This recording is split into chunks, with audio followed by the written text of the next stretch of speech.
Mộng ước nay vỡ đôi khi tình yêu chẳng như đời mong. Làm sao để cho bao yêu thương quay về nữa? Dù tôi vẫn yêu mình em, dù yêu thương vẫn luôn đậm sâu, mà hôm nay tôi phải buông tay cho người ra đi. Chẳng phải tôi đổi thay, mà là do chính em đổi thay. Vì tôi thấy tim em giờ này không còn cảm giác. Thà đau đớn một lần thôi, thà buông tay để em rời xa. Vì tôi đây chẳng thể cho bao điều em mong. Rồi sẽ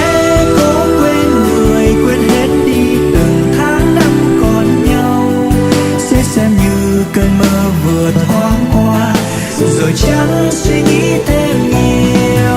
Tự nhủ kết thúc như vậy sẽ tốt hơn và sẽ thấy nhẹ nhàng.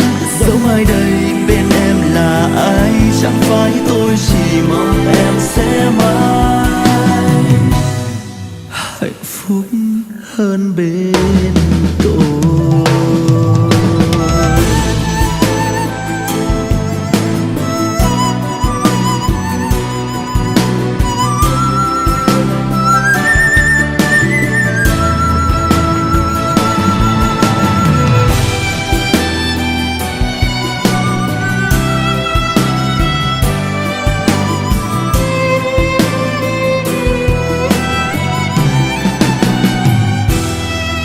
Chẳng phải tôi đổi thay, mà là do chính em đổi thay.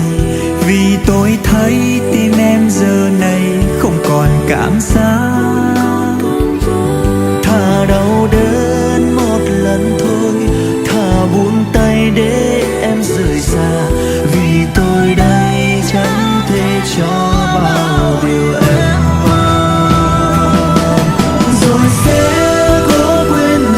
quên hết đi từng tháng năm còn nhau, sẽ xem như cơn mơ vừa thoáng qua, rồi chẳng suy nghĩ thêm nhiều.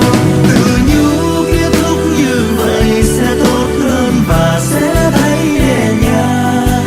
Dẫu mai đây bên em là ai, chẳng phải tôi chỉ mong em sẽ mãi hạnh phúc hơn. Rồi sẽ cố quên người, quên hết đi từng tháng năm còn nhau, sẽ xem như cơn mơ vừa thoáng qua, rồi chẳng suy nghĩ thêm nhiều. Như vậy sẽ tốt hơn và sẽ thấy nhẹ nhàng. Dẫu mai đây bên em là ai, chẳng phải tôi chỉ mong em sẽ mãi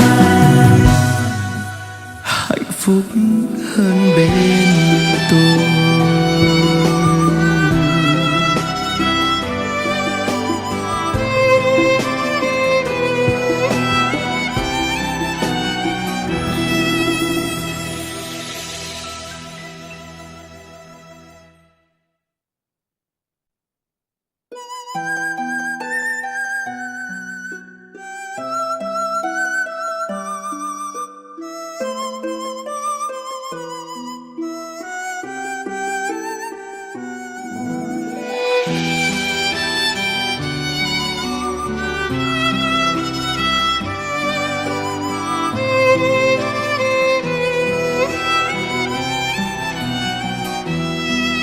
Mộng ước nay vỡ đôi khi tình yêu chẳng như đời mong.